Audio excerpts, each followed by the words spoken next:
Boa tarde, meus amigos, meus irmãos da Casa Espírita de Amor e Caridade ajudando a caminhada. Bom, o tema de hoje é drogas na infância e juventude. Quais as consequências? Bom, vamos dar um jeito aqui. Vamos falar. Eu estou sem internet, pessoal. Eu estou logado do meu celular para funcionar, para a gente ter essa live. Então, se falhar eu falando aí, não estranhe, tá? Estou avisando. Meus amigos, estamos precisando de cestas básicas. Pode ser a cesta completa, pode ser um item que está aparecendo no vídeo. Artigos para o bazar. Roupas, calçados, assistência, gestantes e necessitados precisam de fraldas no PLGG. Local, horário para doações. De segunda e quarta, das 19 às 21 horas. Sexta, das 13 às 15 horas. Casa Espírita Edgar Armon, Rua Bolívia, 717, Parque das Nações, Santo André. Juntos fazemos a diferença. Gratidão, Beth, é com você. Então, muito boa tarde, amigos queridos. Elevemos o nosso pensamento a Deus, a Jesus, aos mentores do SEAC, aos nossos mentores, que estejam aqui nos amparando nessa transmissão e que possa fluir, né, a contento, apesar, né, da instabilidade da internet. Então, nós pedimos essa ajuda. Bom, drogas na infância e na juventude. Existem as drogas ilegais, existem as bebidas alcoólicas, o cigarro, o café, tudo isso são substâncias psicoativas. Mas existem outros tipos de vícios que também são consideradas drogas, entre aspas, né? Os jogos de azar, o sexo compulsivo, a pornografia, o uso excessivo da internet ou o mau uso da internet. Então, existe um círculo vicioso, né, das drogas, isso é muito perigoso, que prejudica a saúde, cria dependência, a pessoa perde a liberdade. A dependência química quanto mais o desejo é satisfeito, maior ele se torna esse desejo, né? Então, se torna insaciável. Isso é a dependência química. A tolerância é quando o usuário necessita doses cada vez maiores, né, dessas drogas para alcançar efeitos semelhantes aos anteriores. Tem também a síndrome da abstinência. Então, no psicológico, ocorre assim uma inquietação extrema, num momento assim que falta a droga. E no físico, a síndrome de abstinência ocorre porque o organismo se habituou àquela substância, né? Por exemplo, ao café, ao cigarro, ao álcool ou às drogas ilícitas. E a síndrome de abstinência causa agitação, palpitações, suor, náusea, vômitos. Tudo isso é muito perigoso. No dia 7 de dezembro de 1987, a ONU, Organização das Nações Unidas, instituiu o dia 26 de junho como o Dia Internacional de Combate às Drogas, para conscientizar a população desse grave problema que é o uso de substâncias psicotrópicas, né? São substâncias que agem no cérebro, substâncias psicotrópicas. E também a Sociedade Brasileira de São Paulo instituiu o Julho Branco, o mês 7, né? O Julho Branco, para conscientizar, né, desse perigo. Então, para que haja campanhas de combate ao uso de drogas por crianças e adolescentes. O uso, o abuso de álcool e de outras drogas são problemas de saúde pública, porque, além de causar muitos prejuízos ao usuário, né, prejuízos físicos, psicológicos, emocionais, sociais, também causam impacto na família, na sociedade, no trabalho, na escola, né? Nós estamos falando de crianças e adolescentes. A dependência química é um transtorno mental que repercute no físico, no psicológico, no emocional, interfere na qualidade de vida tanto do usuário como de seus familiares. E muitas vezes ocorre a perda de rendimento escolar, chegando às vezes até ao abandono da escola. E o dependente é um refém da sua própria condição. Por isso, é necessário que haja um esforço muito grande de todos os envolvidos, né? De todos que vivem com esse jovem, com essa criança. É preciso um acompanhamento sério, constante, é preciso ajuda profissional, é preciso tratamento especializado. Além do que, a adolescência é a fase da vida de maior fragilidade. É quando ocorre uma maior incidência de comportamentos de risco, é quando a autoestima está rebaixada. Muitas vezes o adolescente ele tem insegurança na tomada de decisões, né? Ele existem mudanças rápidas, né, do seu organismo físico. E tudo isso leva a um sentimento de fracasso, de exclusão, uma falsa sensação assim de que o adolescente pode controlar, né, o seu vício. Muitas vezes o adolescente despreza os efeitos causados pelas drogas, a síndrome de super-herói, né? Para ele nada de mal vai acontecer, acontece para os outros, para ele não.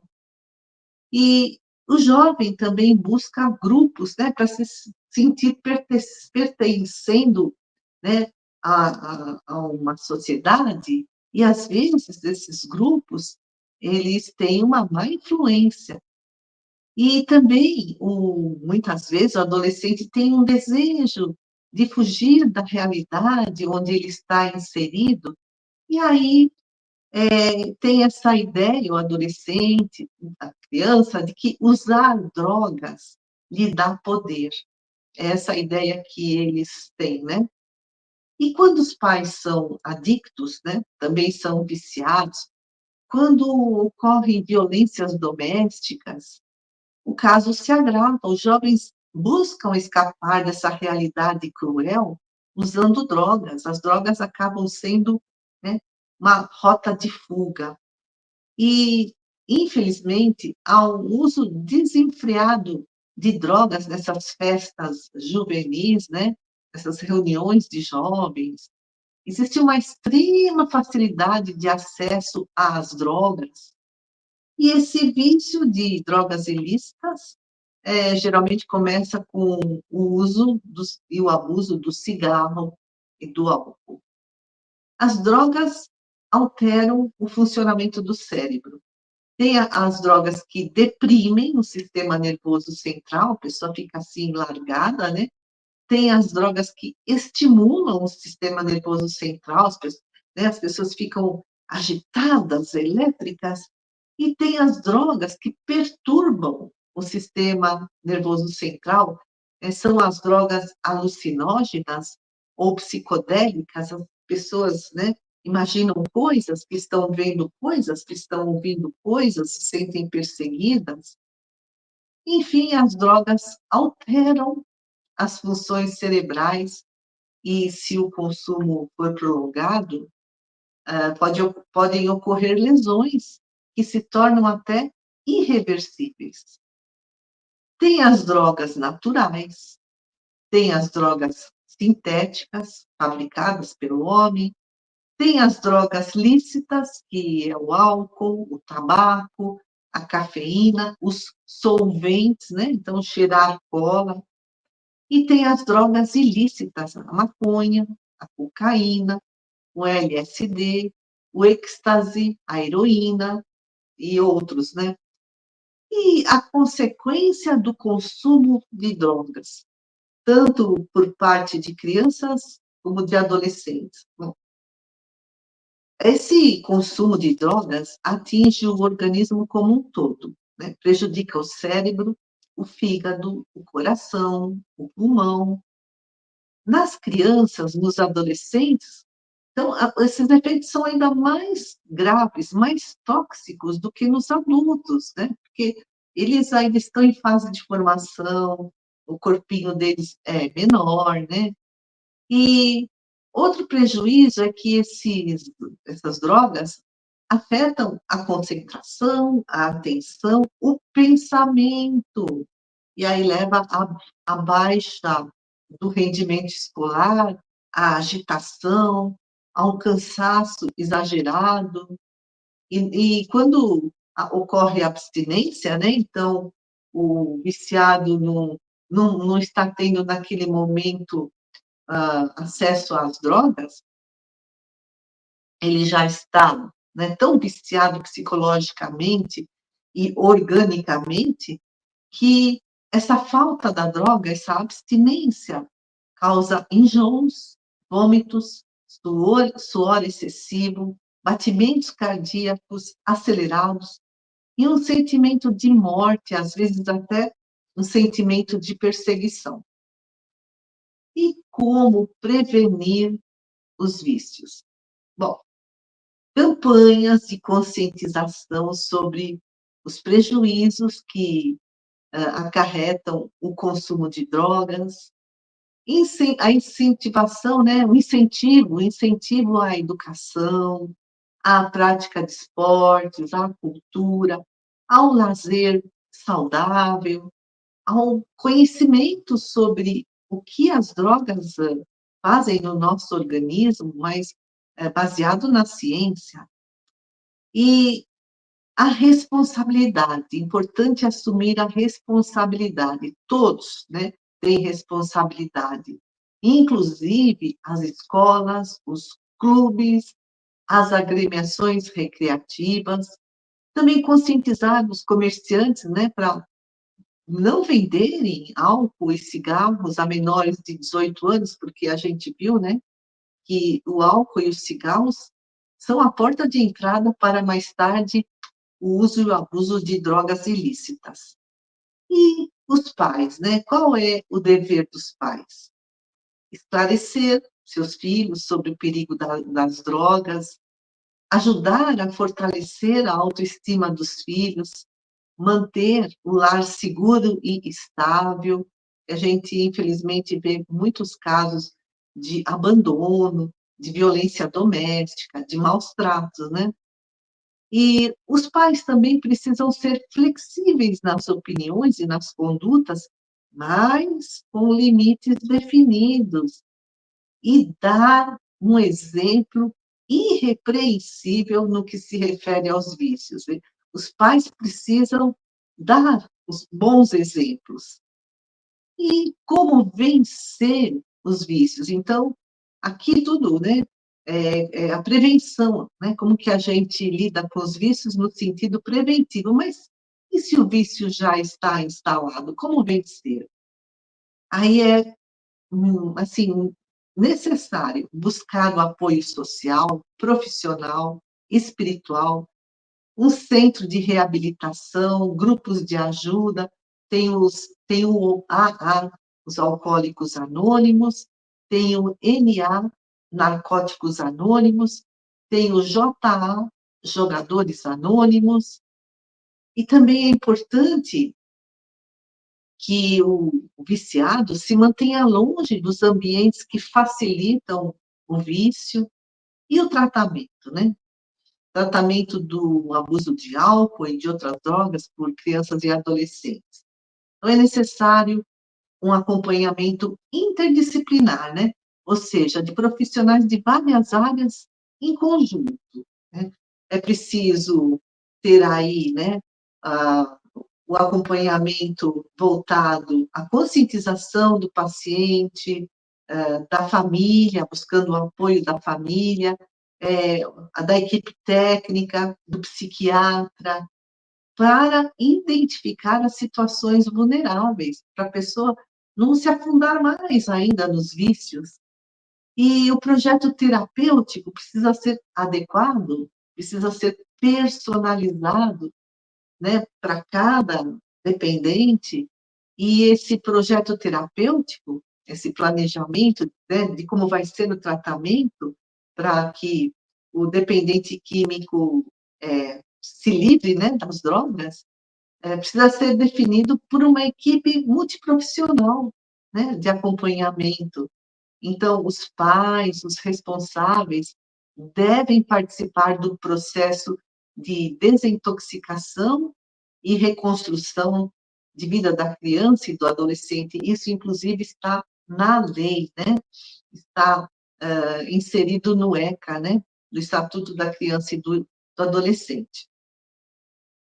E tem muitos recursos, do SUS, por exemplo, tem as UBSs, são serviços de saúde que têm equipes multidisciplinares, né? Tem a estratégia de saúde da família, que faz atendimentos preventivos à família, tem o núcleo de apoio à saúde da família, esse grupo faz discussão de casos, planejam os projetos terapêuticos, buscam campanhas de educação permanente, ações preventivas e promoção da saúde. E tem as equipes dos consultórios na rua, são os profissionais itinerantes, né? Eles ficam andando pelas ruas e oferecem ações e cuidados de saúde para a população em situação de rua, são pessoas com transtornos mentais e também usuários de drogas.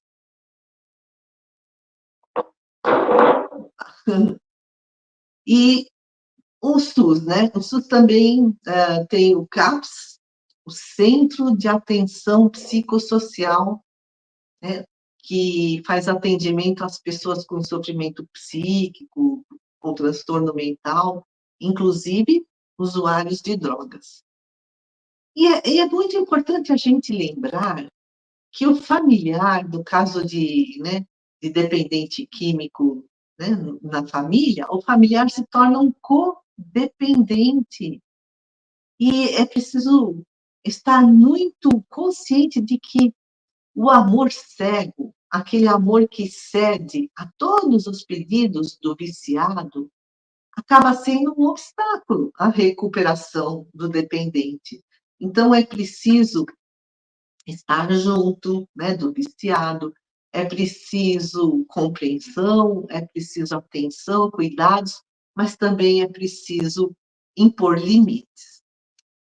No Livro dos Espíritos, questão 208, a espiritualidade nos fala que os pais têm a missão de ajudar a evolução espiritual dos seus filhos.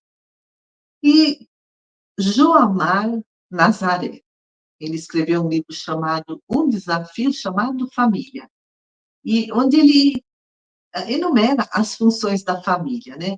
Então, tem a função procriativa, que é gestar os filhos, a função econômica, sustentar os filhos, a função educativa, a função emocional e afetiva, né? Acolher com afeto. E o Joamar de Nazaré fala: educar é a base da evolução. E se nas escolas do mundo educamos o nosso intelecto, no lar educamos os nossos impulsos, os nossos sentimentos. Então, tem todas essas funções na família e também tem a função espiritual. Joana de Ângeles, do livro SOS Família, escreve que a família é um grupo de espíritos normalmente necessitados e desajustados. Afinal, somos ainda, né, grandes devedores, estamos aqui nesse momento de planeta de transição, e a Joana de Ângeles escreve que a família tem um compromisso inadiável, não dá mais para adiar, de reparar as faltas do passado nessa encarnação, né? Nessa encarnação em que estão todos juntos. Educar. Educar vem do grego educere, que significa tirar, extrair o melhor de cada um. Educar não é simplesmente, né, informar, né, jogar um monte de informação na cabeça do aluno, do filho. Não, educar, né, é permitir que aquilo que verdadeiramente o outro é, venha à tona. Educar, portanto, é tornar os filhos autônomos, independentes, com uma psique equilibrada. E para isso, o diálogo é importantíssimo, porque se os pais dialogam com seus filhos, eles se sentem respeitados, desenvolvem uma boa autoestima, uma boa autoconfiança. Como a gente lê lá no Evangelho segundo o Espiritismo, no capítulo 14, né? Santo Agostinho que escreve: os pais devem observar os germes dos vícios dos filhos, né? Quando os vícios estão surgindo, isso desde o berço. E os pais precisam se dedicar a combater esses vícios nascentes, esses germes, essas sementes, sem esperar que eles lancem raízes profundas. Os pais devem ser como bons jardineiros, que arrancam os brotos daninhos à medida que vão aparecendo, né, no jardim. A família molda a personalidade dos filhos. Por isso que é necessário construir uma vida familiar saudável, né? Com demonstrações de afeto, essas demonstrações abertas, recíprocas, onde cada um vê o outro com um olhar amoroso, com um olhar positivo. É preciso construir relacionamentos compassivos, cheios de compaixão e também estimulantes. Vai, que você vai conseguir, eu confio em você, para desenvolver nas crianças psiques bem ajustadas. Bom, muitos pais vão dizer assim, mas eu tenho uma vida tão corrida, né? Como que eu faço? É preciso reservar um tempo de qualidade para os filhos, um tempo de amor, criar momentos especiais e de alta qualidade para fortalecer os laços de família, né? Com uma rotina definida, né? Fica mais fácil reservar esse tempo de qualidade com os filhos. Aí os filhos vão se sentir priorizados, vão se sentir amados, valorizados, seguros do amor e da atenção dos pais. E esse tempo pode ser toda noite, né, os pais lerem uma história dos filhos pequenos antes deles dormirem, fazer as refeições juntos, incluir os filhos nas tarefas diárias. Então, a mãe, ó, vamos fazer um bolo juntos, o pai, ó, vamos, me ajuda a lavar o carro, né? Acompanhar as atividades escolares, participar das reuniões de pais e professores, participar dos eventos escolares, das festinhas comemorativas, criar tradições familiares, sabe? Tipo assim, todos os fins de semana a gente vai fazer um passeio, a família toda. Vamos no parque, vamos no cinema, vamos no clube. Vamos criar noites de jogos, vamos jogar dama, xadrez, dominó, né, baralho. Então, é preciso programar, é preciso ter disciplina, mas também é preciso ter flexibilidade, porque imprevistos acontecem, às vezes não dá para a gente, né, sair para o clube, está chovendo. Então, explicar para os filhos por que não deu para ir no cinema, no parque, e negociar para um outro dia, entendendo que a criança também tem expectativas. A frustração, ela fortalece a personalidade. Né? Quando a criança fica frustrada porque, né, alguma coisa não correu como foi planejado. Mas é preciso que a criança, o jovem, entendam o porquê desse contratempo, né? Para ela não se sentir injustiçada, esquecida. Então, os pais precisam ser sinceros e terem uma comunicação aberta com as crianças, né, para que a criança, o jovem entendam, né, assim, todos esses contratempos, e sem autoridade repressora, punitiva, e isso tudo desenvolve na criança e no jovem uma confiança nos pais. Eles vão querer conversar com seus pais, contar seus problemas, sem medo de serem mal compreendidos, e eles vão se sentir à vontade para trocar ideias. Olha a importância, né, do diálogo. Então, é preciso ter esse tempo de proximidade, né, essa vivência em conjunto na família, vai criar memórias valiosas. Quantas memórias nós trazemos da nossa infância e guardamos com carinho? Memórias valiosas que serão relembradas com alegria, com gratidão, ao longo de toda a vida da criança, né? Até ela se tornar adulta, idosa. Então, é importante, né, que os pais estejam muito atentos, né, para os seus filhos. É preciso que eles se conectem com os seus filhos.